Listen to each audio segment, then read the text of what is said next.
In 1998, a mother, father, and their 2 children stepped onto Platform 9 at Briarwood Station to catch a morning train, and were never seen again. Security footage showed them waiting calmly, the clock behind them frozen at 7:45. But when the platform emptied minutes later, the family was gone. Their tickets were never used. Their luggage was never found. Police scoured the tunnels, the rails, every entrance and exit. Nothing. The only trace left behind was a child's stuffed rabbit lying on the platform floor, its fur singed as if burned by heat no one else felt. For over 2 decades, detectives, grieving relatives, and a city full of commuters have asked the same question. What happened to the family on Platform 9? The rain that night was steady, falling in fine, slanted sheets that painted the lamps of Briarwood Station in hazy halos of yellow light. The few passengers who lingered on the concourse moved quickly, shoulders hunched, collars up, each person intent on escape, onto a train, into a waiting car, anywhere but here. The Halloways did not look hurried. CCTV footage, grainy and gray, showed them walking together, their steps unhurried, their shapes flickering in and out of shadow beneath the high glass roof. Thomas Halloway, 38 years old, a history teacher, clean-shaven, hair slicked back, kept his arm looped protectively around his wife's shoulder. Elaine, 36, a librarian, pale and angular, her posture stiff from years of migraines, walked with a faint limp, though she tried to hide it. Their daughter, 17-year-old Melanie, held her younger brother's hand. Daniel, only 9, clutched his stuffed rabbit in the other, its ear dragging along the wet tiles. At precisely 10:14 p.m., the family entered Platform 9. The camera above the ticket barriers caught them passing through, their tickets raised, the scanner lights blinking green. Another camera, mounted at the far end, showed them pausing by a bench. Elaine sat down, smoothing her damp skirt, while Thomas checked the departures board. Melanie tilted her head against the bench rail, tapping her Walkman, while Daniel hopped across the yellow safety line, his reflection rippling in the puddles left by the rain. At 10:17 p.m., the footage blinked. It was not a total blackout, only a flicker, a distortion, like static shivering across the frame. When the picture returned, the bench was empty. The luggage remained stacked neatly on the tiles, a navy suitcase, a floral-patterned tote, a small backpack with a soccer patch sewn to the side. But the family themselves were gone. Gone. No one on the opposite platform noticed their disappearance. No passengers on the arriving train remembered seeing them board. The conductor swore he had checked every carriage. 4 cars, light traffic, and the Halloways were not inside. By 10:45, the station was nearly deserted. A cleaner making his rounds noticed the luggage. He called the ticket office. By midnight, the police had cordoned off the area. The search began at dawn. Dogs swept the tracks, trained to detect human scent. Divers combed the nearby river. Helicopters hovered over the woods that bordered the station, but no evidence surfaced. No blood, no signs of a struggle, no witnesses who remembered screams. The Halloways had stepped into the most surveilled space in Briarwood and vanished in front of a dozen cameras. Theories bloomed and withered. A carefully planned abduction, a witness protection relocation gone wrong, a family suicide pact, even a few muttered rumors of the supernatural. The station was old, its foundations layered over tunnels from the 1800s, its history dark with accidents and fires. But none of these theories held weight. For years, the luggage was stored in an evidence locker, the tickets preserved in plastic sleeves, the stuffed rabbit sealed in an airtight bag. Detectives rotated, task forces dissolved. Media interest waned. Eventually, the Halloways became one of countless cold cases filed under unsolved disappearance. And yet, every October, when the rain falls and the station lamps glow faintly through the mist, commuters swear they see something on Platform 9. a flicker of figures. A woman with a limp. A boy dragging a toy. A man with his arm protectively around them. A family caught mid-stride. Some claim the Halloways are still there, replaying their final moments like an old tape caught in a loop. Others believe the truth is simpler and darker, that the family never left Briarwood Station at all. The official record ends here. But stories rarely end cleanly. They seep, they return, they demand retelling.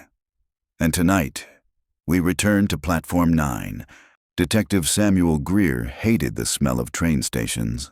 The air always seemed to carry a stale cocktail of diesel exhaust, wet concrete, and spilled coffee. A smell that clung to his coat long after he left. But it wasn't the smell that made him pause outside Briarwood Station that night in 1997. It was the quiet. For a Friday, the concourse should have been alive with motion, passengers rushing for the last trains, announcements echoing overhead. Instead, the hall was eerily subdued. A small cluster of uniformed officers gathered beneath the giant clock, their radios hissing. Beyond them, yellow tape cordoned off Platform 9, its benches wet from rain, its lamps casting blurred halos onto the slick tiles. Greer tightened his scarf and walked in. "Evening," he said, flashing his badge at the constable guarding the cordon. "Detective Greer, Major Crimes. What have we got?" The young officer looked relieved to hand the matter off. "Missing persons, family of 4. Luggage left behind, no sign of them boarding. We've been searching the station since 11. Greer frowned. Families didn't simply vanish in train stations. Drunks, yes. Runaways, often. But whole families. That was chaos, mess, noise. This was too clean.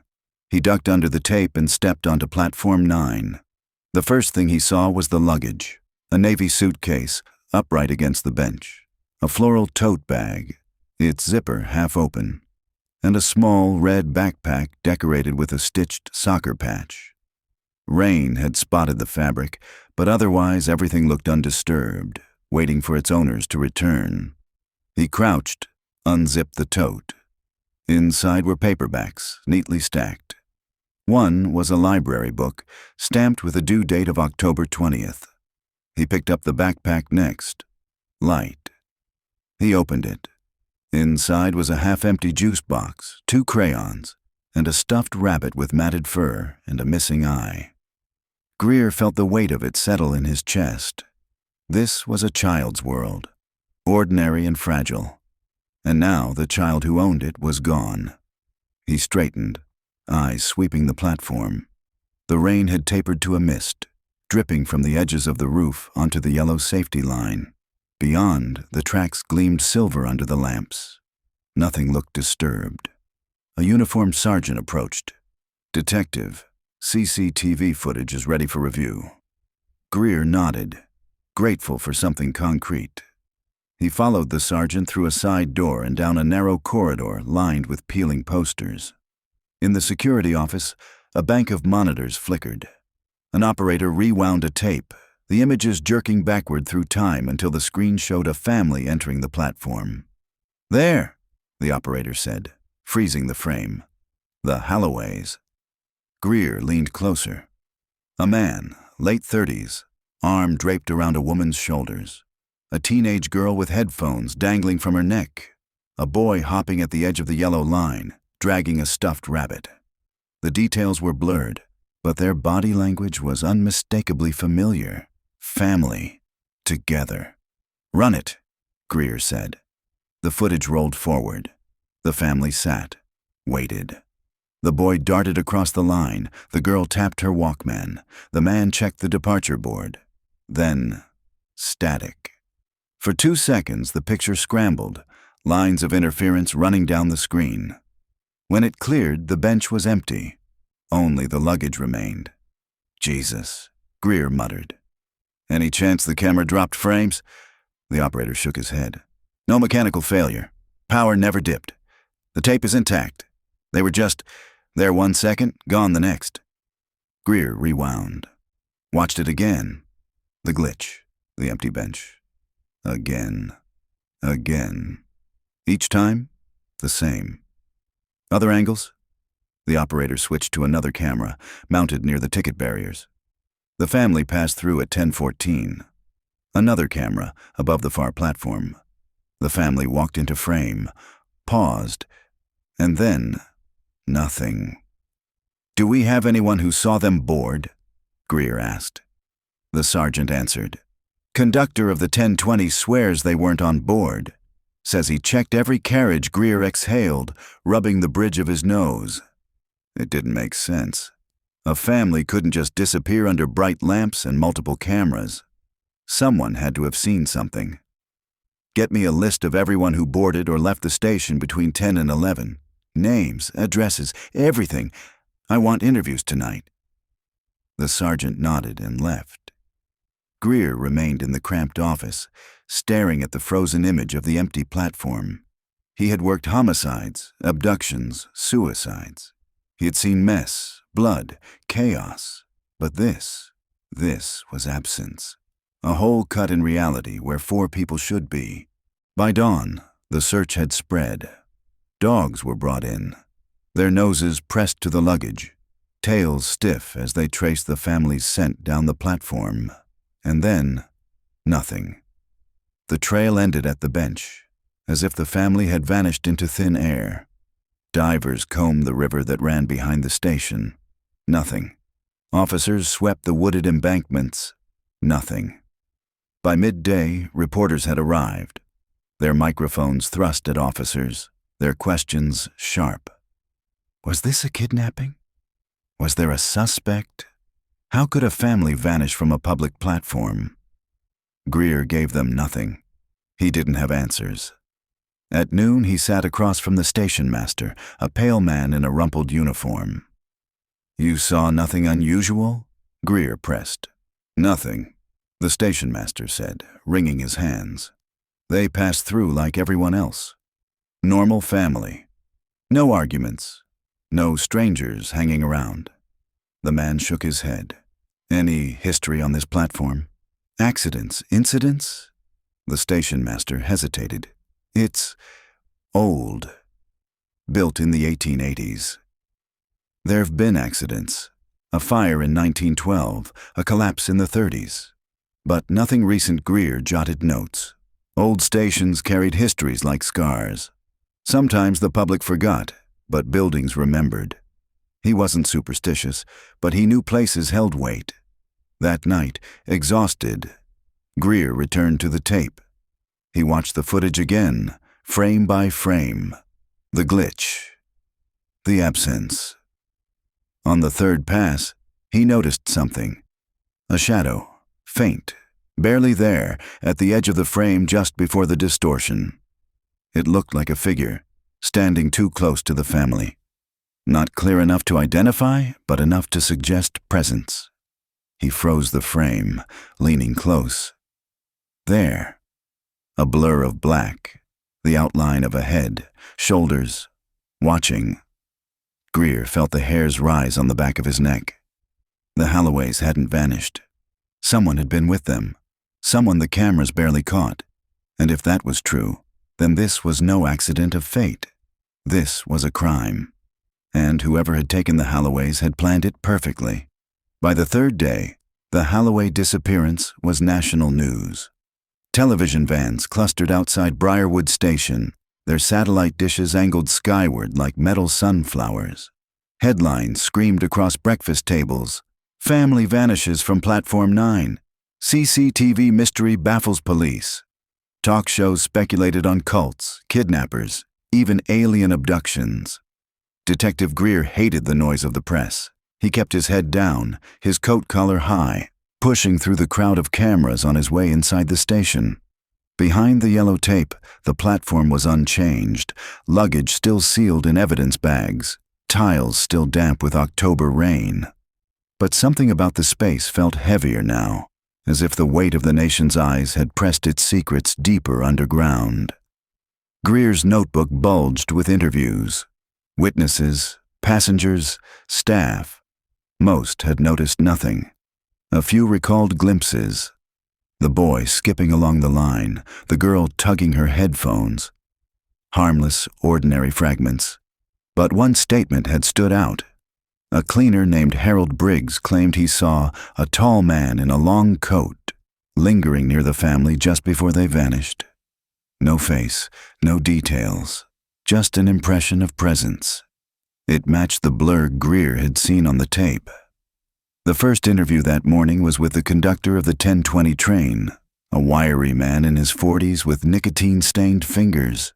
He sat stiffly in the break room, cap on the table, hands folded tight.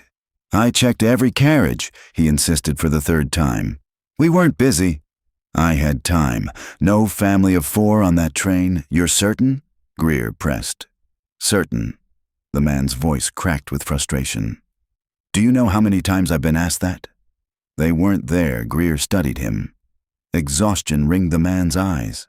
He looked haunted, as if replaying the night in his head, over and over, searching for a missed detail. "You didn't see anyone unusual?" The man hesitated. "There was a woman in the last carriage. Staring out the window. Didn't blink when I checked her ticket. Just kept staring. Pale, dark coat. Gave me the shivers. Did she have luggage?" "No." Greer noted it down. "A woman. Unresponsive."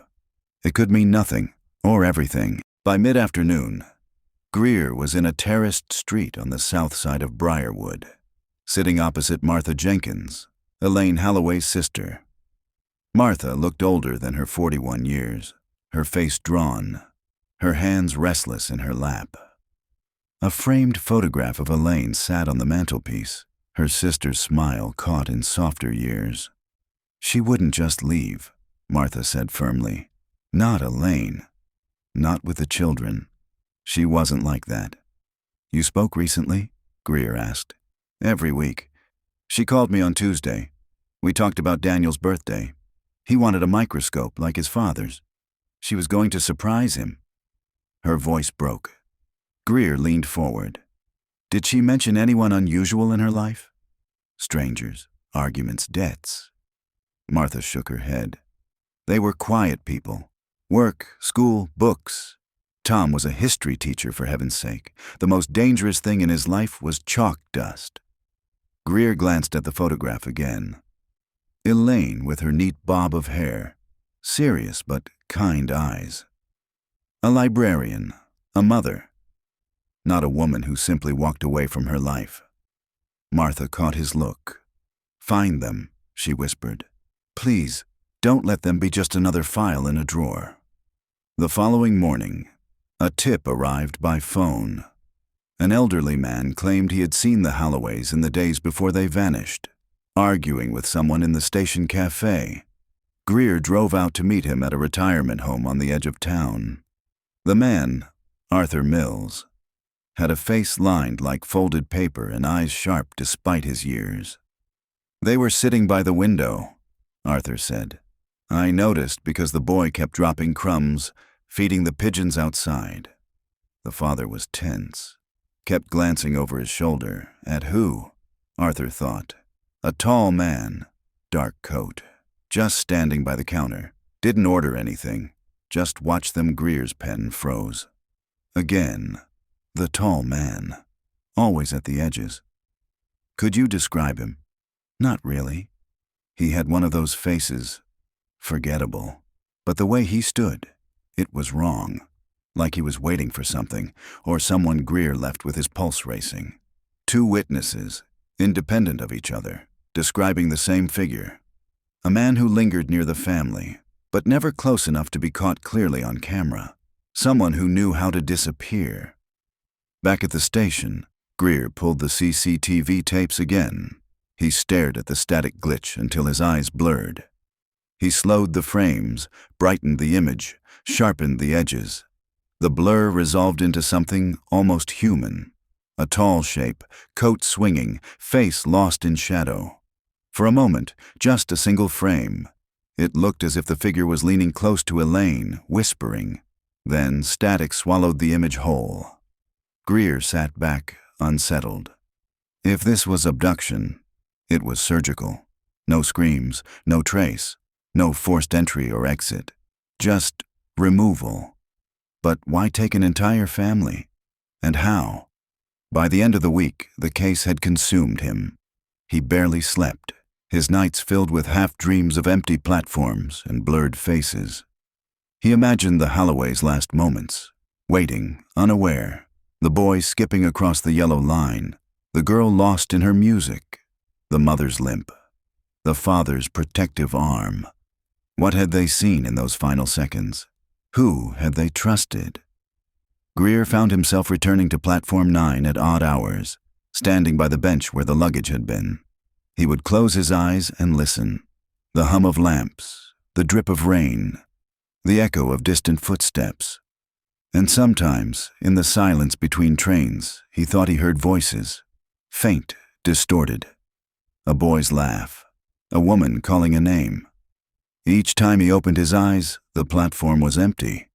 But the feeling lingered, that the Halloways were not gone, not entirely, that some part of them remained, caught between the static of those missing frames, and whoever had taken them was still out there, watching. By the second week, Briarwood Station felt less like a transport hub and more like a crime scene museum.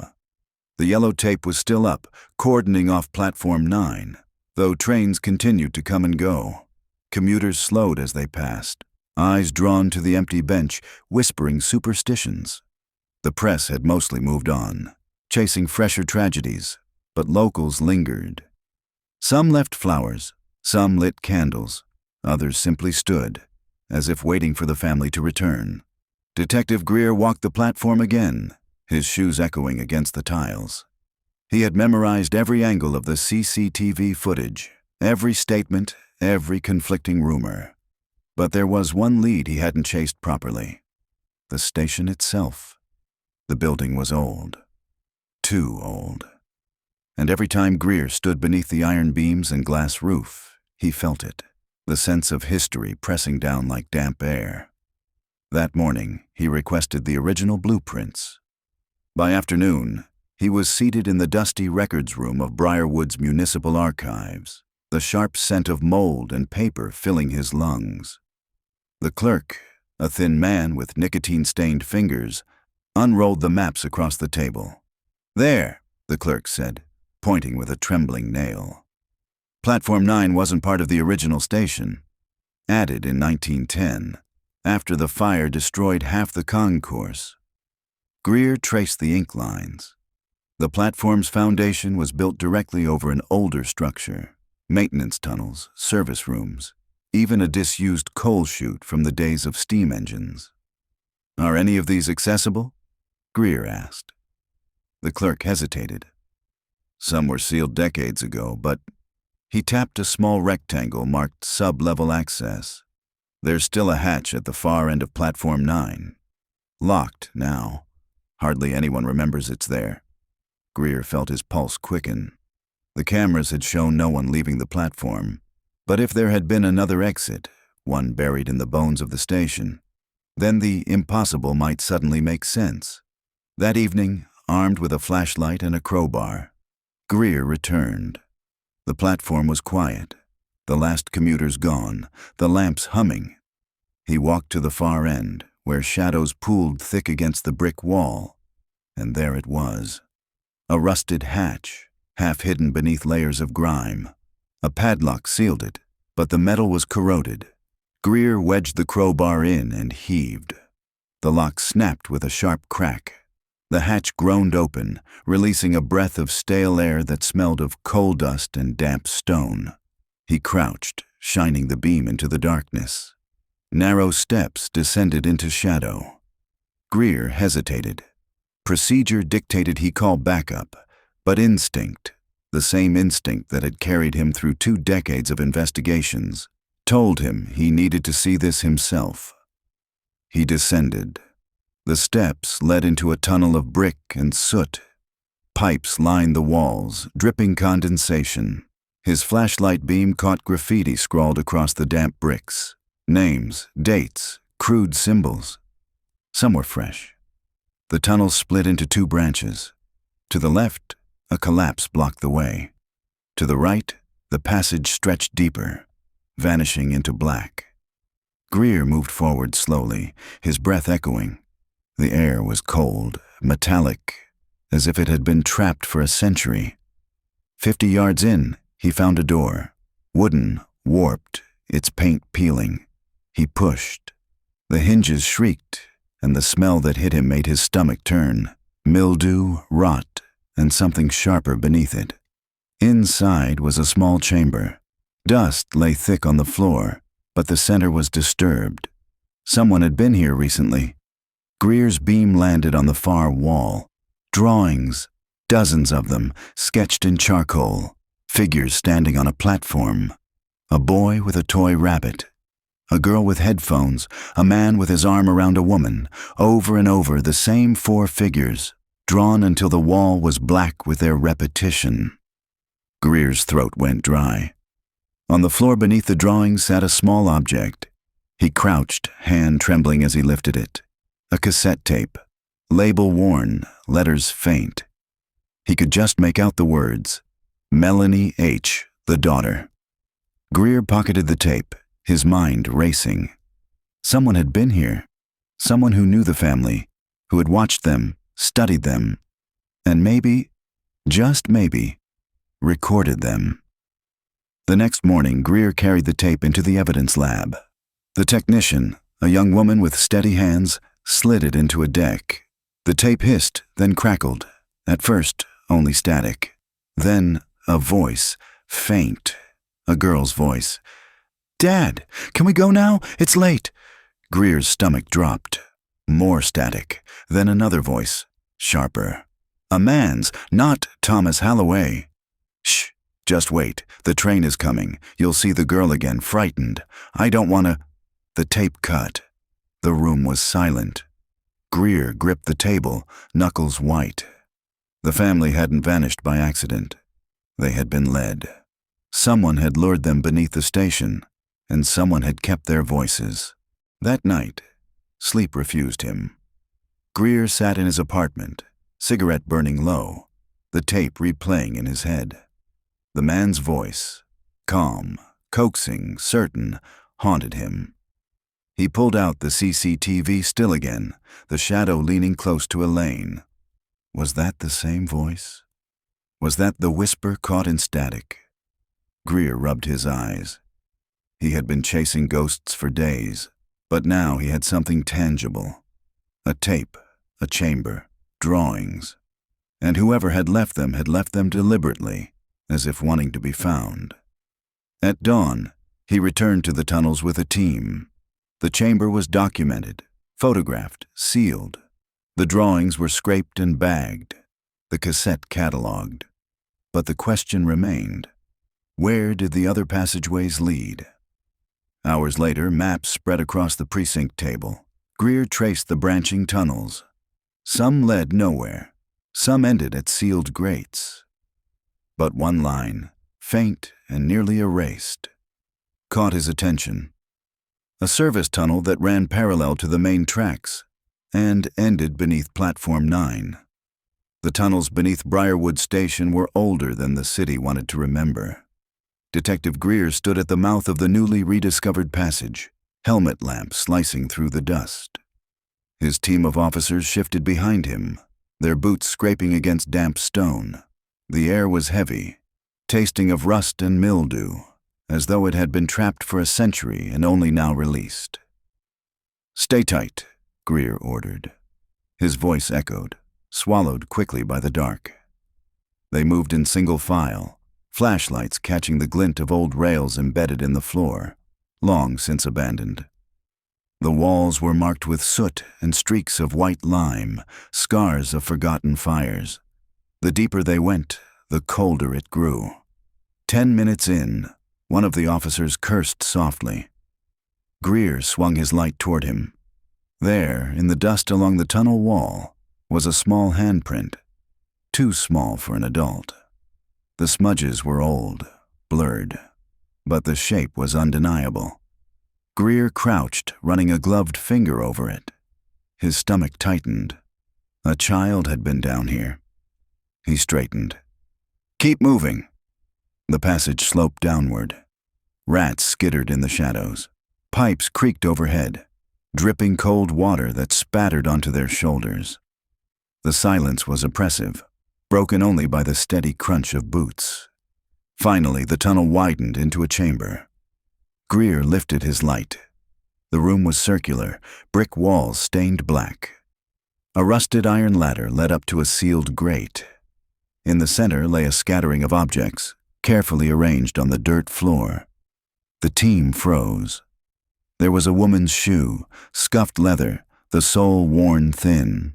Beside it, a cracked pair of glasses, a hairbrush with strands still tangled in its teeth, and, most chilling of all, a small toy rabbit, its fur matted, its single glass eye gleaming in the beam of the flashlight.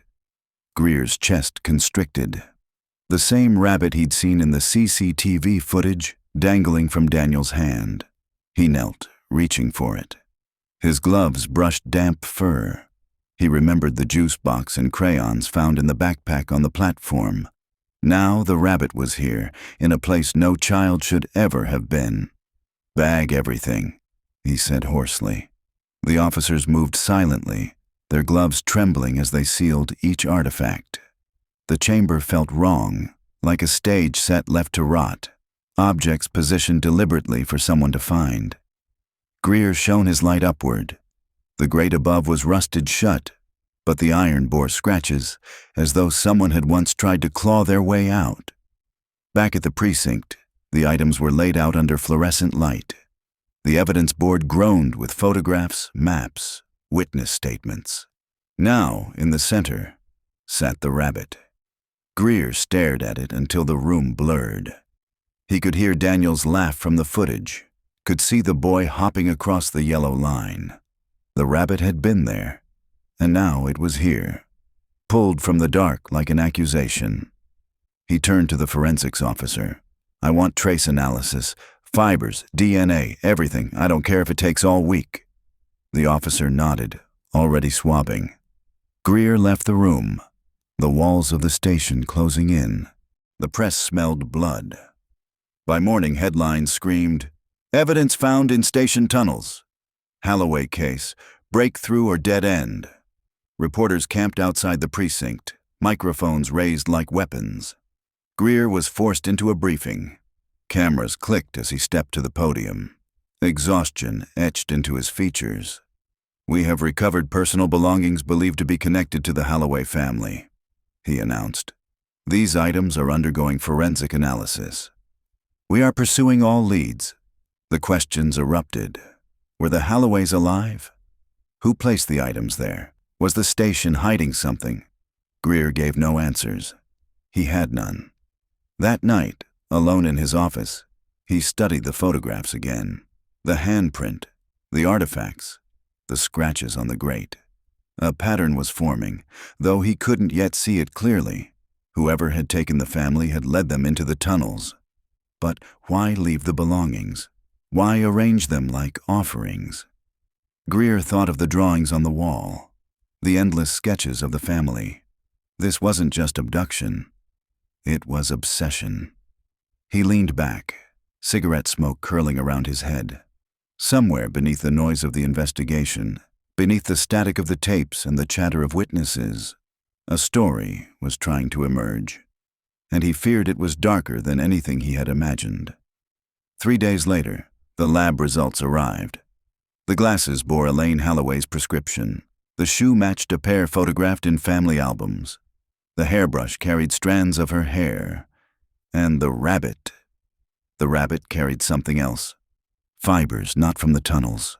Synthetic, dark, woven. A fabric consistent with a heavy overcoat. Greer froze. The tall man. The blur on the tape. The rabbit had brushed against him. That evening, Greer returned once more to Platform 9. The lamps hummed. The rain fell steady. He stood by the bench, staring at the empty space where the family had last been seen. Somewhere, beneath his feet, lay the tunnels, the belongings, the echoes of voices on a tape. And somewhere, above ground, was the man who had orchestrated it all, watching, waiting. Greer whispered into the rain. "I'll find you." Rain had a way of amplifying the silence. Detective Greer sat in the records office of Briarwood Station, its fluorescent lights flickering as drops pattered steadily against the high windows. The walls were lined with metal cabinets, each drawer heavy with forgotten cases. Dust clung to the handles, the smell of old paper mixing with damp stone. He wasn't there for the present. He was there for the past. If the tunnels had claimed the Halloways, he needed to know whether they had ever claimed anyone else. The clerk, reluctant at first, eventually surrendered the station's incident logs dating back a century. Greer spread them across the table, fingers blackened with ink, flipping page after brittle page. Accidents, fires, collapses, workers crushed. A conductor struck by a falling beam, but scattered among them were smaller notices. Missing persons, vague reports, disappearances noted, then abandoned. One caught his eye. October 1912. A family of 3 reported missing. Last seen on Platform 9 following fire restoration works. No trace found. Case closed, unresolved. Greer leaned back, pulse quickening. Another dated 1936. Couple vanished after late train. Platform 9. No witnesses. And again in 1954. 2 boys, ages 9 and 11. Last seen playing near Platform 9. Never recovered. The pattern was undeniable. Every few decades, the platform swallowed people. Greer took the files back to his office, pinning copies onto the evidence board. The photographs of the Halloways stared back at him. Smiling family portraits, school pictures, snapshots of ordinary life. Now they hung beside yellowed reports of others lost decades earlier. Different names, same void. He traced the timeline with his finger. 1912, 1936, 1954, 1997. It wasn't random. Something about Platform 9 had always been hungry. The next morning, Greer sought out someone who might remember. In a nursing home on the city's edge lived Walter Price, 93, a retired rail worker who had spent 40 years at Briarwood. His memory, the nurse warned, was sharp in patches, clouded in others. Walter sat by the window, blanket on his lap, hands veined like river maps. His eyes, when he looked up, were pale but alert. "You worked the station in the 50s, Greer began gently. "Do you remember 2 boys who went missing in 54? Walter's face tightened. Everyone remembered. They were just kids. One had a striped cap. I saw them running along the platform, laughing. Then they were gone how?" Walter shook his head slowly. It was like the air swallowed them. One second they were there, the next they weren't. People said they ran into the tunnels, but we searched. Nothing. Greer leaned forward. "Did anyone see a man?" Tall, dark coat. Walter's eyes flickered. For a moment, he looked younger, as if a memory had clawed its way up from the depths. "There was always a man," he whispered. "Not the same face, but the coat, always the coat. I saw him after the boys vanished, standing on the far end of the platform, watching. Who was he?" Walter's gaze turned distant. "Don't know, but every time someone disappeared, someone swore they saw him. Coat as black as soot. Just standing there, Greer's skin prickled. The tall man was no recent phantom. He had been haunting Platform 9 for nearly a century. That evening, Greer walked the empty station alone. He stopped at the far end of Platform 9, where shadows bled thick against the brick. He imagined the families before, the couple in 36, the children in 54, waiting under these same lamps, unaware that they were about to vanish into history. The tall man had been here too, watching. Greer lit a cigarette, the smoke curling upward like mist. He told himself it was obsession, not superstition, that there was a rational explanation buried somewhere in the blueprints, in the tapes, in the forensics. And yet, he could not shake the thought.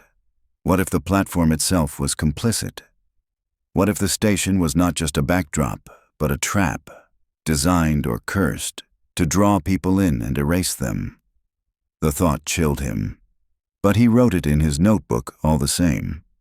2 days later, the lab called. The fibers from the rabbit had been analyzed further. They weren't just consistent with a coat. They were specific: wool, woven in a pattern discontinued in the 1970s. Vintage, the technician explained. Whoever wore this coat has been wearing it for decades. Or it's been preserved, passed down.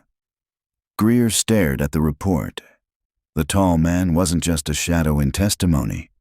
He had substance, fabric, fibers, a coat that should have long ago been discarded. He thought of Walter's trembling voice. There was always a man. The Halloways weren't the first to vanish, and unless Greer stopped him, they wouldn't be the last. Late that night, unable to sleep, Greer returned once more to the CCTV tape. He froze the frame just before the glitch, staring at the blur beside Elaine Halloway. He imagined the coat, the fibers, the vintage weave brushing against the rabbit. He imagined the man's hand, steady, guiding the family toward the tunnel hatch. And then he noticed something he had missed before. The shadow wasn't just near Elaine. It was touching her. Fingers, faint but visible, curled lightly around her elbow. Greer exhaled sharply. The tall man hadn't simply watched. He had led them. The next morning he drove back to the nursing home. Walter was asleep, his breathing shallow, his face slack with dreams. Greer didn't wake him. Instead, he left a note on the bedside table. "Thank you. You were right." There was always a man. He returned to Briarwood, more certain than ever. The Halloway's disappearance wasn't random. It was history repeating itself. And this time, Greer intended to break the cycle. The storm broke the night Greer decided to open the sealed chamber. Rain lashed the glass roof of Briarwood Station, hammering like impatient fists. Lightning flickered through the iron beams, throwing shadows across the deserted concourse. The last train had gone. Only echoes remained. Greer stood at the far end of Platform 9, boots planted, coat collar high. Behind him, 2 officers hauled equipment, bolt cutters, portable lights, crowbars. The hatch gaped open, black breath rising from the tunnels below. "You sure about this, sir?" one officer asked, his voice barely steady. Greer's jaw tightened. "We've circled it long enough. Tonight we see what's inside." They descended. The tunnels seemed narrower, the air heavier than before. Water dripped from the ceiling in steady ticks. Their lamps carved trembling cones of light through dust and shadows. They followed the map Greer had pieced together from old blueprints, past the chamber with the drawings, past the branching corridors, to the section marked sealed. There it was. A brick wall, uneven, mortar crumbling, newer than the rest of the tunnel, as if slapped up in haste. Spray painted across it in faded white was a warning. "Keep out." Greer ran his hand over the surface, cold, damp, and hollow-sounding when he knocked. "Break it." The officers hesitated. Then the crowbars bit into the mortar, pulling bricks free one by one. Dust billowed. The clang of falling stone echoed like gunfire. The wall gave way, revealing a void beyond. The smell hit first. Rot, old deep, clinging to the lungs. Greer lifted his lamp. The chamber stretched wide, brick-lined, its ceiling low and curved. Rusted chains dangled from hooks along the walls. In the center stood a wooden chair, its arms dark-stained, straps still buckled. Around it lay more belongings, scattered like offerings. A child's marbles, a man's pocket watch, a woman's scarf turned to threads, and bones, small, large, scattered, some gnawed. Greer's stomach clenched, bile rising. The room was not just a chamber, it was a tomb. For hours the team catalogued, each object bagged, each bone marked. Greer worked in silence, his gloves trembling as he lifted a tiny shoe, its leather cracked but unmistakably child-sized. He thought of the boys from 1954, of the couple in 36, of the family in 1912, and of the Halloways. This was where the disappearances ended, or at least where some of them did. But not all. There were no bones small enough to be Daniel's, none that matched Melanie's build. Greer stood in the center of the chamber, breath echoing in the stale air. "They were here," he whispered, "but not all of them died here." The tall man hadn't just consumed. He had kept some alive. By dawn, the chamber was sealed again. Crime scene tape stretched across the broken wall. Outside, the storm had passed. The city stirred awake, oblivious to the horrors unearthed beneath its streets. Greer sat at his desk, staring at the evidence board. Photographs of the chamber were pinned up now. Chains, bones, artifacts. The rabbit still sat at the center. Reporters screamed for answers. The chief demanded progress. Families of long-forgotten victims called the precinct, their voices trembling with old grief. But Greer's mind circled the same fact. The Halloways' remains weren't there, which meant someone had taken them further. That evening, he played the cassette again. "Dad, can we go now? It's late." "Shh, just wait. The train is coming." You'll see Greer turned up the volume, leaning close. Beneath the hiss of static, he heard something else he had missed before. A faint clank, metal against stone, chains, the chamber. The recording wasn't made on the platform at all. It was made below. Greer shut his eyes, the voices sinking into him. The man's tone was not hurried. It was patient, almost tender, as if what was about to happen was inevitable. The train is coming, not a train of steel and steam. Something else. The next day, Greer met again with Walter Price at the nursing home. "Did you ever hear," Greer asked carefully, "about a chamber below the station?" "A place sealed off?" Walter's eyes clouded. His voice dropped to a whisper. "We all knew. But we didn't talk." "You didn't talk about the black room, the black room?" "That's what the old-timers called it. Said it was where the station kept its mistakes. The fire, the accidents, the ones who never made it home." Walter shivered. "And the man in the coat.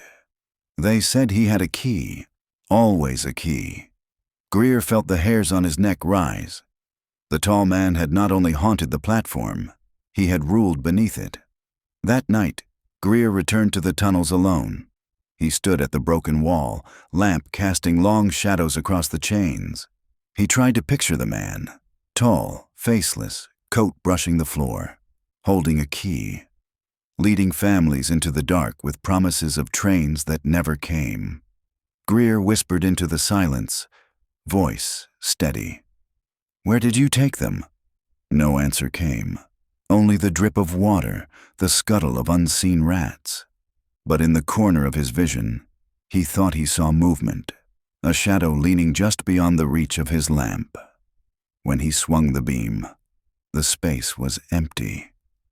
Yet the air felt watched. The package arrived on a Monday morning. It was small, wrapped in plain brown paper, string tied tight. No return address, no postage. Just left on the front steps of the precinct sometime before dawn. An officer brought it into Greer's office, setting it carefully on the desk.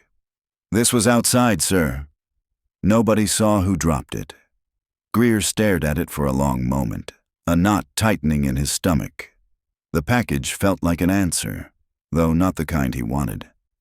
He slipped on gloves and cut the string. The paper fell away, revealing a cardboard box stained with damp. Inside was a cassette tape, its label smudged but legible. Halloway. Tape 2. Greer's breath caught.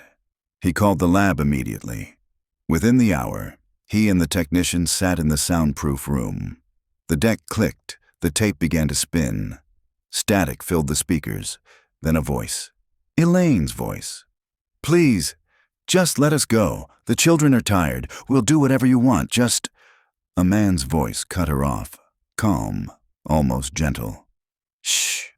They'll be safe. You'll all be safe when the train comes." Daniel's voice followed, high and confused. "Mom? Where's the train? Why are we underground?" Silence, then a scrape, the sound of chains moving. A soft whimper from Melanie. And finally, the man again, his tone shifting, darker now. "Don't cry. You'll frighten the others." The tape clicked off. The technician stared, pale. Greer pressed his palms against the table, his heart hammering. There was no question now. The Halloways had been in the chamber. The tall man had spoken to them. And someone wanted Greer to hear it. By noon, the precinct was swarming. The chief demanded explanations. Reporters howled outside. The tape leaked somehow, its contents summarized in lurid headlines. Voices from the tunnels. Elaine's last plea. Crowds gathered at the station, leaving flowers, shouting questions, chanting demands for answers. Platform 9 became a shrine and a spectacle, candles burning against the yellow tape. Greer tried to ignore it. He locked himself in his office, spreading photographs across the desk. The rabbit, the bones, the chamber, now the tape. He played the man's words again and again. The train is coming. What train? What others? The thought gnawed at him. That night he drove home late. The streets were slick with rain, lamps glowing like blurred halos. He parked, climbed the steps to his apartment, and stopped. There was an envelope taped to his door. He tore it down, hands trembling. Inside was a single Polaroid. 4 figures, blurred in motion, standing on a platform. Thomas, Elaine, Daniel with his rabbit, Melanie clutching her mother's arm. The photograph was dated in the white margin. October 12th, 1997. The night they vanished. And in the corner, almost out of frame, was a 5th figure. Tall, coat hanging long, watching. Greer barely slept. The image burned into him, searing behind his eyes. By dawn, he was back at the station. He walked platform 9 slowly, Polaroid in hand, aligning angles, lamps, benches. The photo had been taken from this very spot. Someone had stood here, camera raised, while the Halloways waited for their train. Someone had watched and planned and preserved the moment like a trophy. Greer lowered the photo. His breath clouded in the cold morning air. The tall man wasn't just a phantom. He was a collector. Later that week, Greer returned to the tunnels with a forensic team. They swept deeper, following passages beyond the chamber. Dust shifted beneath their boots. Rats darted across rubble. One tunnel sloped downward, narrower, suffocating. At the end lay another door, iron-banded, swollen with age. A heavy padlock held it shut. The locksmith took nearly half an hour to crack it. The hinges groaned as the door swung inward. The smell was worse than before. Inside lay another room, smaller, its walls lined with shelves. On them sat objects sealed in jars, preserved in dust, scraps of fabric, locks of hair, yellowed photographs curled at the edges. An archive, the man's archive. Greer picked up a jar. Inside, tied with a ribbon, was a strand of blonde hair. Another jar held a cracked toy car. Another, a pair of spectacles so small they could have belonged to a child. On the far shelf lay newer items. A juice box, mold blackened. A pair of headphones. A Polaroid camera. Greer's throat constricted. The Halloways had been here. He placed the items down carefully, fighting a wave of nausea. The man had not killed in chaos. He had curated, preserved, as if building a museum of vanished lives. One shelf was empty. Dust swept clear. Waiting. That night, the news broke. Someone had leaked details of the archive, and the city erupted. Parents pulled children from trains. Commuters swore they heard whispers in the tunnels. Candlelight vigils turned into protests. Crowds pressing against barricades, chanting for the truth. Greer stood at his office window. watching the chaos below. His reflection looked gaunt, hollow-eyed. The tall man was still out there, watching too, maybe even in the crowd, coat pulled tight, eyes hidden. Greer felt it like a presence, just beyond sight. The station wasn't safe, and if the man's archive had taught him anything, it was this. He wasn't finished. The city had reached its breaking point. By the second week after the discovery of the archive, Briarwood Station was no longer just a transport hub. It was a wound. Police cordons wrapped the entrances. Protesters swarmed the barricades, waving signs. "Where are the Halloways? Who is the man in the code?" Candles guttered in plastic cups, wax pooling onto the cold stone. Reporters shouted over each other, cameras trained on every uniform. Greer pushed through it all, coat collar turned up, head low. The crowd roared his name, questions and accusations colliding into a storm. He ignored them, climbing the steps 2 at a time, slipping inside. The concourse was eerily empty. Echoes of chanting outside bled faintly through the glass roof. Greer felt the station shudder, not from trains, but from the weight of memory. Every brick whispered. In his office, a message was waiting. It was slipped under his door. No envelope, just a folded sheet of paper. The handwriting was neat, almost elegant. "Detective, you've been very thorough. You've seen what others ignored. You know now the station keeps its own, but you're missing the last piece. If you want to find them, come alone. Platform 9, midnight." A friend. Greer read it 3 times. His chest tightened with each pass. It was bait. He knew it. But it was also a summons, and he couldn't ignore it. The hours until midnight stretched slow, each one thick with unease. Greer prepared as though for war, flashlight, recorder, weapon. He told no one, not even the chief. If this was a trap, dragging others into it would only add to the body count. Rain fell again as the clock neared 12. The city outside was restless, sirens wailing in distant neighborhoods. Greer drove through empty streets, his headlights cutting wet pavement into slices of silver. Briarwood Station loomed ahead, dark against the storm. The police cordon was light at night. Protests slept while the city's shadows stayed awake. Greer flashed his badge, muttered an excuse, and slipped inside. Platform 9 waited. The lamps buzzed, their glow weak, halos in the mist. The clock above the platform ticked past midnight. Greer stood still, breath clouding, hand on the grip of his gun. At first, nothing. Only the hum of electricity, the drip of rain through cracks in the roof. Then he heard it. Footsteps. Slow, deliberate. A figure emerged from the far shadows. Tall, the coat hung long, brushing the floor. The face remained in shadow, brim of a hat pulled low. Greer's pulse hammered. "You've been watching me," Greer said, voice rough. The man stopped several yards away. His presence filled the platform, though he made no movement. "You took them," Greer pressed. "The Halloways, the children, the families before them. Where are they?" The man tilted his head slightly, as though considering the question. His voice, when it came, was calm, measured. "They are where they belong." Greer tightened his grip. "You killed them." "No." The man's tone sharpened. "I preserved them." The world forgets. The station remembers. That is the rule. Greer stepped closer, his lamp beam cutting across the coat. Fibers glinted faintly. Wool, vintage weave. Exactly as the lab described. "Why the Halloways?" Greer demanded. "Why any of them?" The man spread his hands slightly. "The station chooses. I obey." They were passengers, and their train came. "You're insane." The man chuckled softly. "Madness is only what others cannot see. You see it now. You've walked the tunnels. You've touched the chains." He gestured toward the hatch. "Come, detective. Come see the terminus." Greer's stomach twisted. He knew he should arrest him, should end it here, but his feet betrayed him.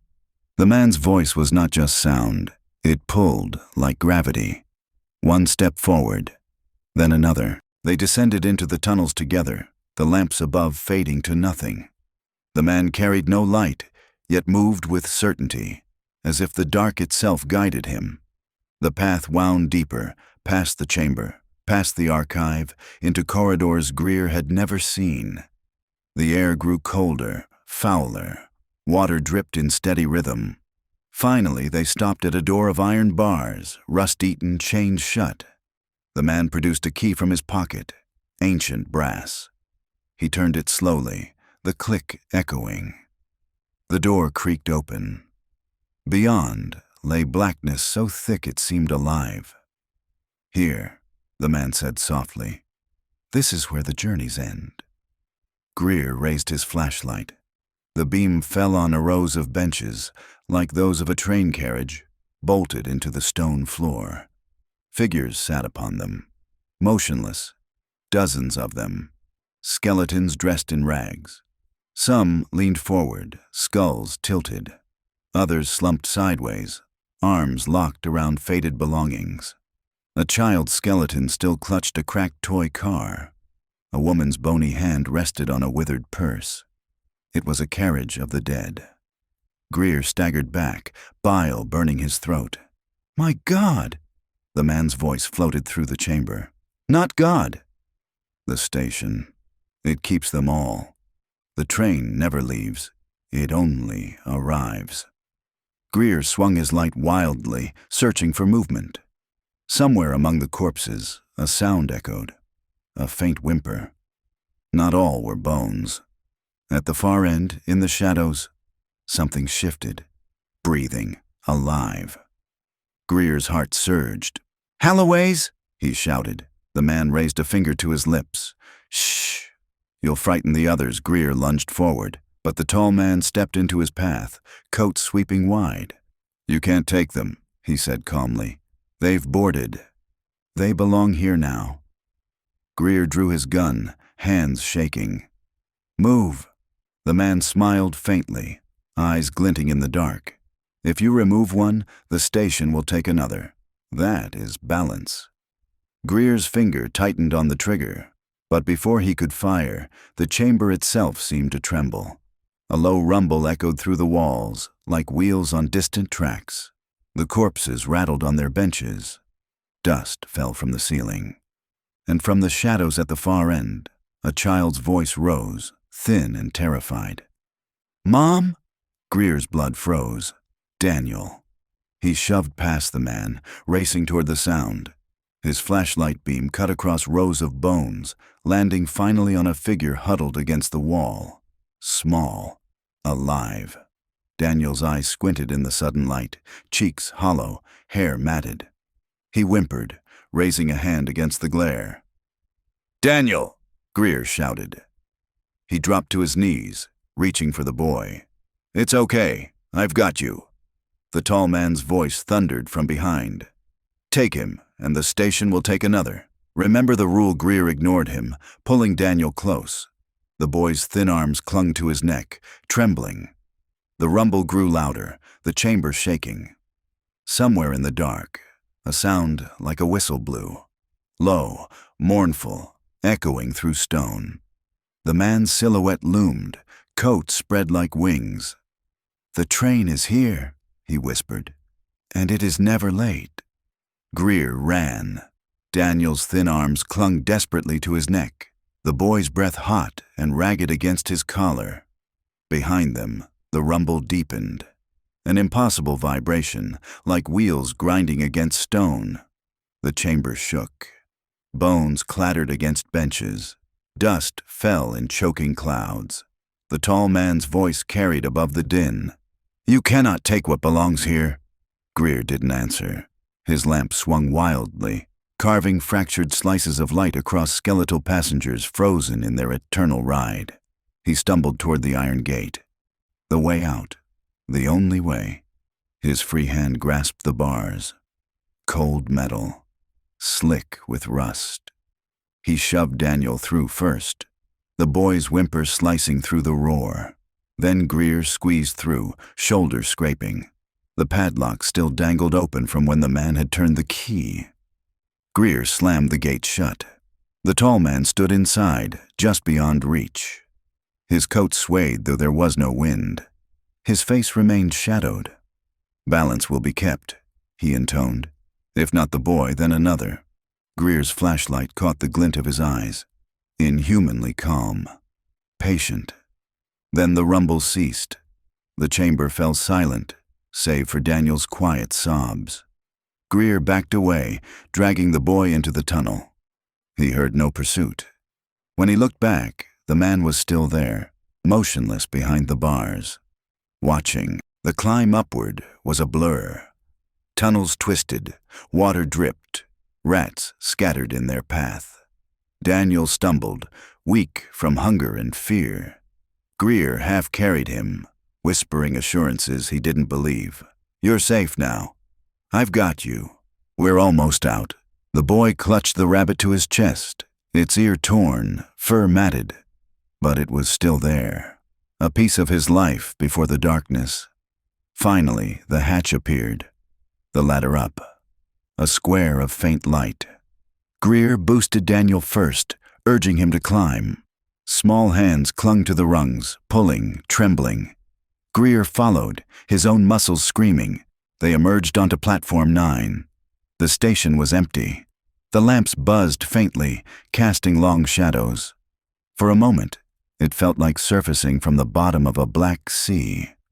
Greer dropped to the platform, pulling Daniel close.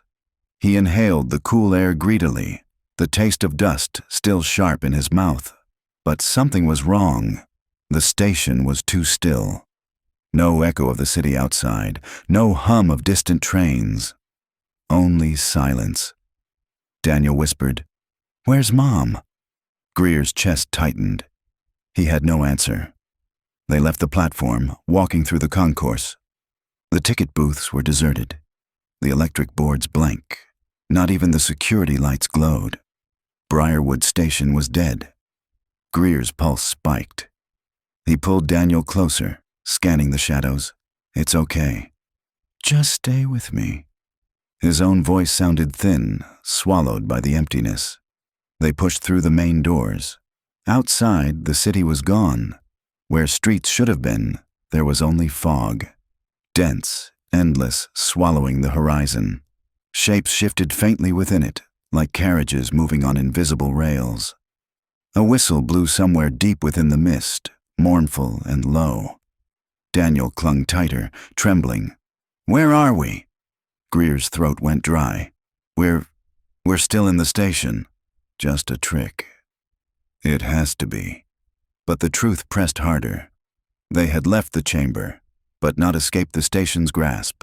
The train had come, and they had boarded without knowing. Hours blurred. Greer led Daniel back inside, desperate for bearings. Every corridor seemed longer than it should be. Every door led only deeper into the maze. The boy grew weaker. He whimpered for his mother, his sister, water, light. Greer searched frantically for a working tap, a vending machine, anything. But the station offered nothing. At one point, he heard footsteps echoing. Relief surged. Another officer, perhaps, but when he turned the corner, the sound vanished, leaving only a whisper through the air. "Balance will be kept." Greer pressed a hand to the wall, fighting despair. The bricks pulsed faintly beneath his palm, like a heartbeat. The station was alive.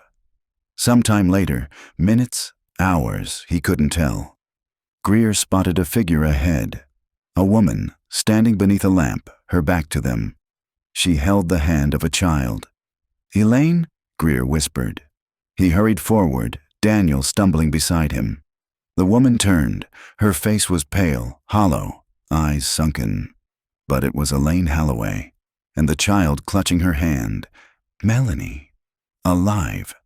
Greer's chest surged. "Elaine!" "It's me, Detective Greer. I found Daniel. You're safe now. Come with me." But Elaine only tilted her head. Her lips moved, voice faint. "You shouldn't have taken him." Greer froze. What?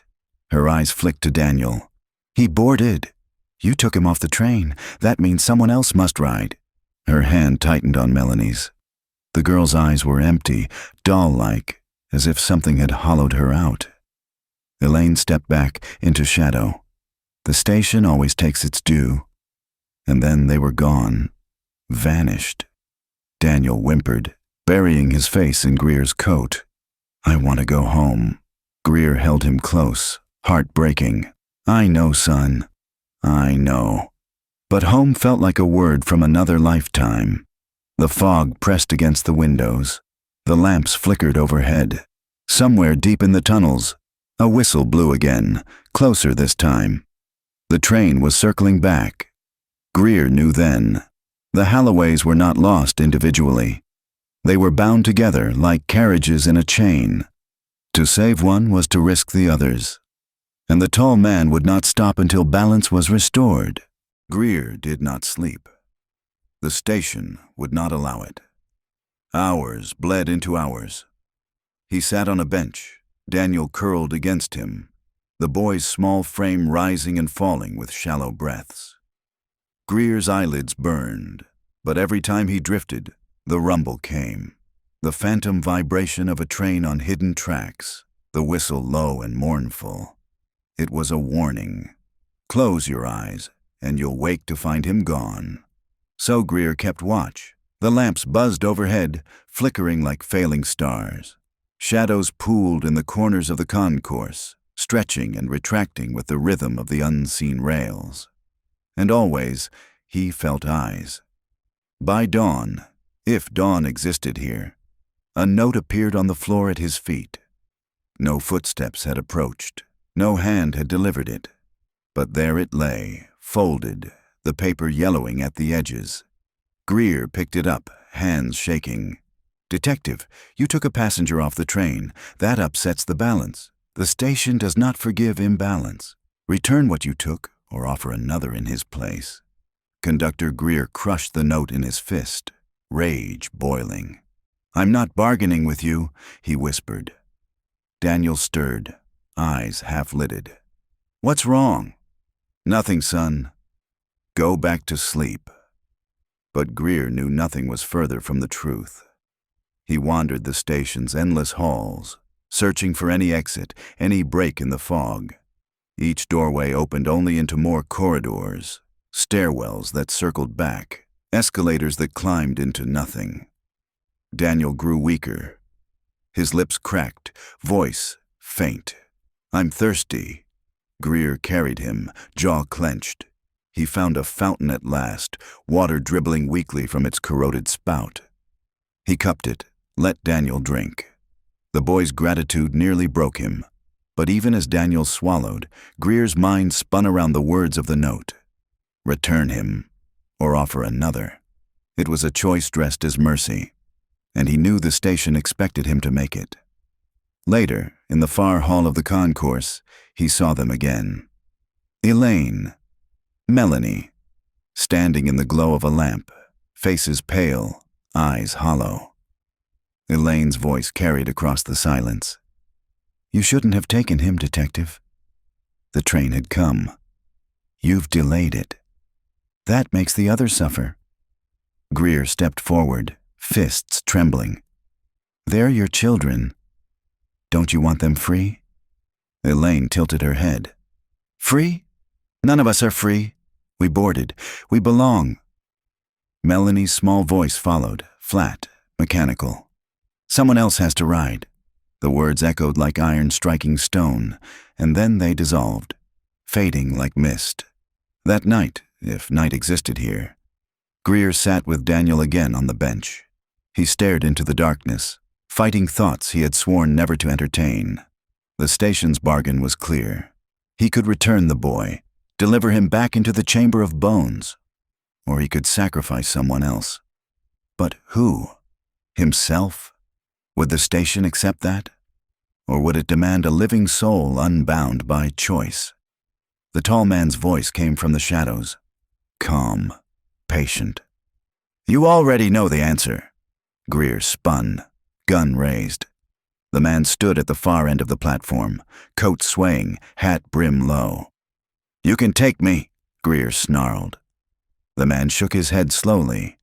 "You are not a passenger. You are only the witness. The station does not take witnesses. It takes families. It takes those bound together." Greer's stomach twisted. "Then take me and him. Both of us." The man stepped closer, his face still veiled. "You are stubborn. But the station will not bend. If the boy stays, another must ride. That is the rule." Greer's hand shook on the gun. He wanted to fire, to tear holes through the shadow and coat, but deep inside he knew bullets meant nothing here. The man's voice lowered. "You must choose. That is your ticket price." Then he was gone. Greer held Daniel tighter, the boy stirring in half-sleep. "Don't let them take me," Daniel murmured. Tears stung Greer's eyes. "Never, I won't let them." But in his chest, the war raged. If he kept Daniel, who would be taken instead? Another family? Another child? The note had said offer another. Did that mean someone from outside? Someone waiting in the real city unaware? Would the station reach up and pluck a random passenger just to balance the scales? Greer buried his face in his hands. He had solved mysteries before, traced evidence, broken cases with reason. But this was not reason. This was ritual. And rituals demanded sacrifice. At some point, exhaustion claimed him. He awoke to find Daniel gone from his lap. Panic surged through him. He stumbled to his feet, shouting the boy's name, echoes rebounding off stone. Then he saw him, at the far end of the platform, standing at the edge of the tracks. Daniel's rabbit dangled from his hand. His eyes were glassy, unfocused. Greer sprinted, heart hammering. "Daniel, get back!" The boy swayed slightly, as if listening to a voice only he could hear. "The train is here," he whispered. "No, it's not!" Greer reached him, yanking him back from the edge. His flashlight beam swept the tracks. Empty, no rails, just blackness yawning into nothing. But the rumble came again. Louder, closer. A whistle screamed, piercing, rattling the glass roof. And in the blackness below, lights appeared. Two pale orbs, glaring like eyes, growing brighter as they surged forward. Daniel screamed, clutching Greer. The train was coming. The lights grew larger. Twin beams seared through the black gulf of the tracks, cutting through fog that seemed to bleed from the stone itself. The rumble deepened, vibrating the platform until dust cascaded from the ceiling in pale streams. Daniel screamed into Greer's chest. The boy's rabbit fell from his hand, tumbling toward the edge. Greer dragged him back, heart pounding. "Stay with me. Don't look at it." But he couldn't resist. His eyes were drawn forward, helpless, as the train emerged from the darkness. It was enormous, far larger than any commuter line he had ever seen. Its body shimmered, half solid, half vapor, as if carved from smoke and iron. Windows flickered with pale light. Shadows moved inside. Passengers, dozens of them, sitting motionless, staring out with hollow eyes. The whistle screamed again, a sound of grief, of finality. The train slowed. It was stopping. At platform 9. Greer stumbled backward, dragging Daniel, but the air itself seemed to resist, thickening, pulling them toward the edge. The tall man appeared, stepping from the mist, coat sweeping like a banner, his voice carried even above the roar. "The train has come." The passenger must board. "No!" Greer bellowed. His throat tore with the force of it. "You're not taking him." The man tilted his head. "Then balance will be kept elsewhere. Another will ride in his place. Perhaps your mother, perhaps a child you've never met. But one will board." Greer's vision blurred. His own pulse thundered in his ears. He saw again the archive, the jars, the bones, the toys sealed in glass. Not chaos, but curation. A ledger balanced by pain. Daniel clutched him tighter. "I want Mom," he whispered. Greer's heart broke. The doors of the train hissed open. Cold air swept the platform, carrying with it the stench of rust, of mildew, of graves. The lights within glowed brighter, revealing passengers inside, skeletal, pale, frozen in eternal wait. At the nearest door stood a woman, Elaine. Her eyes were hollow, but her voice was soft. "Daniel, come. Your seat is ready." Behind her, Melanie's small face appeared, lips pale, eyes blank. She reached out a hand. Daniel whimpered, torn between reaching back and burying his face deeper in Greer's chest. Greer shouted across the roar, "Elaine, fight it! You don't have to do this!" But she only repeated, "Come. The train won't wait." The tall man stepped closer, shadow stretching long across the platform. "This is mercy, detective." "To deny it is to doom another. Are you so selfish?" Greer raised his gun, hands shaking. "Stay back." The man didn't flinch. The barrel pointed directly at his chest, but his voice was steady. "You cannot shoot what is already written." Greer pulled the trigger. The shot cracked, echoing like thunder. The man staggered slightly, coat rippling, but no blood, no wound.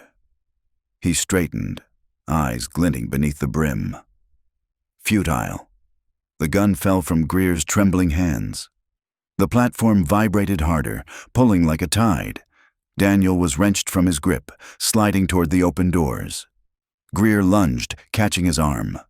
Their hands locked, knuckles white. The boy's eyes were wide with terror.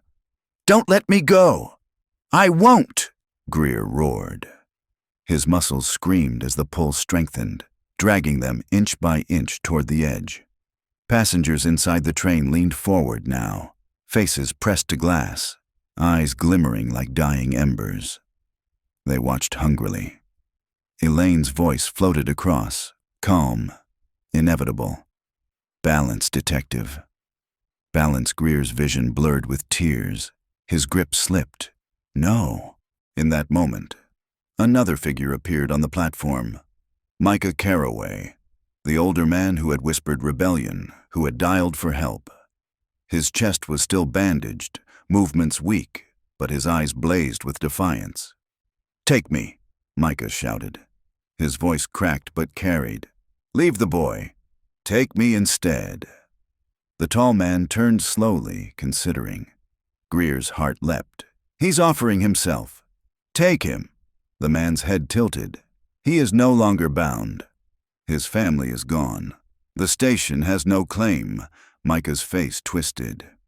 "Then damn your rules!" He charged forward, seizing Daniel's other arm, bracing against the pull. "Run, detective!" Greer stumbled back, dragging Daniel with every ounce of strength. Micah strained, holding them, buying seconds. The tall man raised a hand. The train roared louder, its whistles screaming. The pull surged. With a cry, Micah lost his footing. The tide claimed him. Greer's last glimpse was of the old man being dragged into the carriage, swallowed by the light. Elaine reached to steady him, guiding him gently to a seat.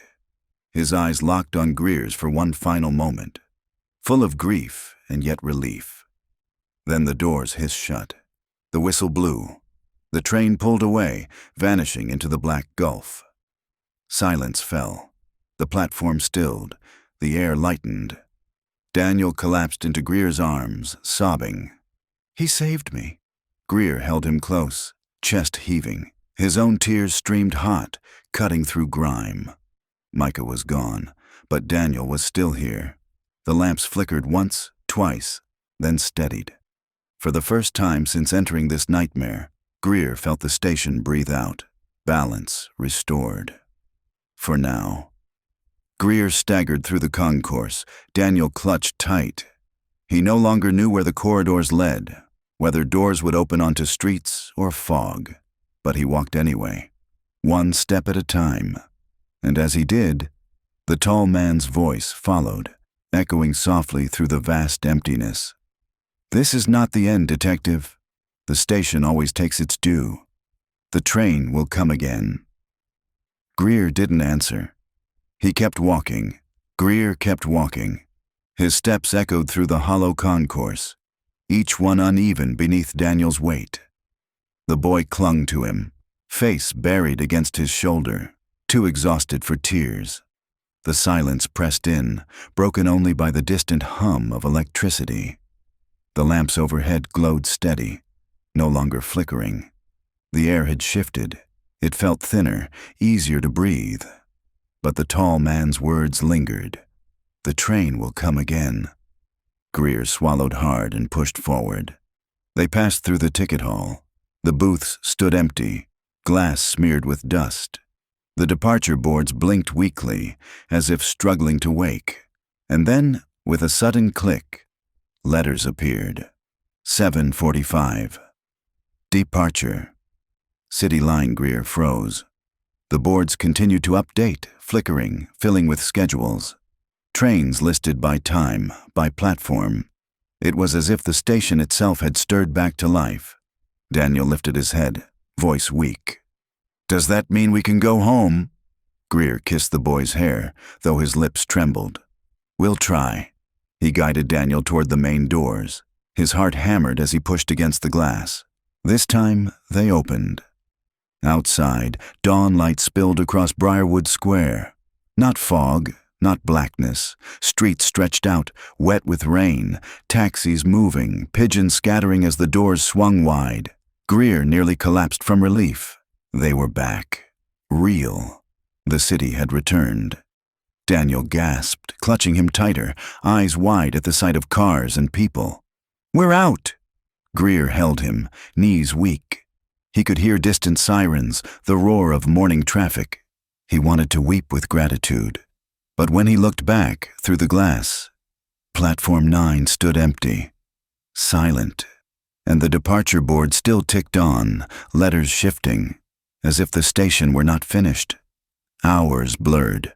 Paramedics swarmed when they emerged fully onto the street. Greer gave his name, badge number, half-coherent fragments of what had happened.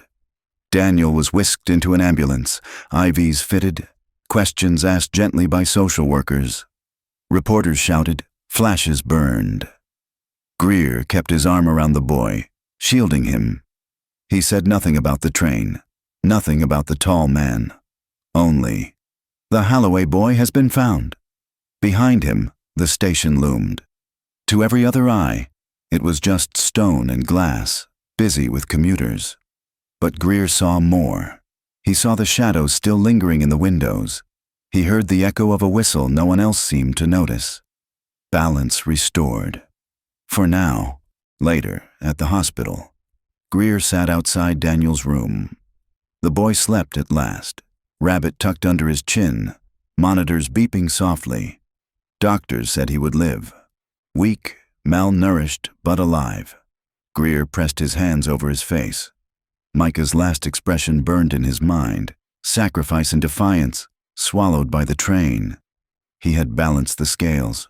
For Daniel, for a boy who wasn't even his own. But how many more would vanish before someone else took a stand? The station would hunger again. Detective Reyes found him there, hours later. She placed a hand on his shoulder, her voice low. "You saved him." Greer shook his head. "I bought him time." "That's all. The station will open its doors again." Reyes frowned. "Greer, what are you saying?" He met her eyes. "Platform 9 isn't just where they vanished. It's where they're kept. It doesn't end with the Halloways." Her brow furrowed, searching his face. "You're exhausted. Get some rest." Greer looked back at the sleeping boy. "I'll rest when I know no one else has to board that train." But in his chest, he already knew. Rest would never come. That night, after leaving the hospital, Greer returned to Briarwood Station. Rain slicked the square, neon reflecting in the puddles. Commuters bustled, taxis honked. Life carried on as if nothing had happened. But when Greer stepped inside, he felt it again. The pulse, the hum beneath the floor, the waiting. He walked to Platform 9. It looked ordinary, empty, only a few discarded newspapers on the benches, but the lamps buzzed faintly as if aware of him. The clock above ticked steadily. Greer stared into the darkness of the tracks, And for a moment, just a moment, he saw them. Dozens of faces, pale and hollow, staring back from the black. Elaine, Melanie, Micah, and beyond them, others he didn't know. Families, children, all waiting. The image dissolved like smoke, but the echo of a whistle lingered, soft, mournful. Greer stood there for a long time, rain dripping from his coat, until the lamps finally flickered and steadied again. Then he whispered, almost to himself, "I'll be here when it comes back." And he turned, walking into the waking city. 6 months later, summer light spilled across Briarwood Square. Children chased pigeons near the fountain. Vendors sold coffee and newspapers. The world moved as if nothing dark had ever seeped beneath the stones. But Greer knew better. He stood across the street, watching commuters stream in and out of the station. His suit hung looser now. He had lost weight. His eyes were darker, ringed with sleepless nights. Platform 9 had been sealed temporarily after the Halloway investigation. Police tape, official notices, forensic vans. Reporters swarmed. The word miracle had been used again and again when Daniel was found alive. But miracles always came at a price. And no one wanted to speak about Micah, or Elaine, or Melanie. Only Greer carried their weight. Daniel had recovered slowly. The boy was living with his aunt now in San Antonio, surrounded by cousins. Therapists spoke gently of nightmares, of drawing pictures instead of words. Sometimes Greer visited. The boy would smile faintly, hold his rabbit, and ask when his mom was coming home. Greer never knew how to answer. He would just squeeze the boy's shoulder and say, "You're safe now." That's what matters, but safety was a fragile thing. Inside the station, life carried on. Greer returned often, though he no longer wore his badge. The department had called his resignation a breakdown, a case of trauma too heavy to carry. They weren't wrong. Now he came only as a man with unfinished business. He would sit on the benches of Platform 9, quiet, ordinary, just another commuter in appearance. He carried no briefcase, no ticket, only a small notebook filled with sketches of the train, of faces glimpsed in the glass. He waited, sometimes hours, sometimes entire nights, listening. The city above pulsed with life. But down here, beneath the lamps and the stone, he could still feel it. The heartbeat of the station, the whisper of rails unseen. The train hadn't come again. Not yet, but it would. On a warm evening in July, he sat there as the lamps dimmed. The concourse had emptied. Only the echo of his own breathing remained. He closed his eyes, and he heard it. Not the full roar, not the whistle, just the faintest vibration, like a memory rising from beneath the earth. Greer opened his eyes slowly. Across the platform, in the glass reflection of the departure board, he saw them. Elaine, Melanie, Micah, dozens of others. Watching, waiting. He did not move. He only whispered, "I remember you. I won't let you vanish." The reflections faded. The lamps brightened. Commuters began to return, footsteps scattering across the tiles. The ordinary world swallowed the moment. But Greer knew it was real. He walked out into the evening air, notebook heavy in his pocket. The square bustled with laughter and chatter. Neon signs flickered to life. Greer paused at the fountain, staring at the water rippling under the lights. He thought of Daniel's small hand gripping his in the dark, whispering, "Don't let me go." He thought of Micah's last look, full of sorrow and resolve, as the train claimed him. And he thought of the tall man's words, "The station always takes its due." Greer knew he couldn't stop the train, but maybe, just maybe, he could warn others. Watch the patterns, trace the disappearances, stand guard at the edge of the platform when the lamps began to flicker. A lone sentinel against something that had no end. He looked back at the looming facade of Briarwood Station. Its windows glowed gold in the fading light. Ordinary, harmless. Yet to him, it was a predator. a living thing with endless patience. The whistle would sound again, and when it did, Detective Greer would be waiting.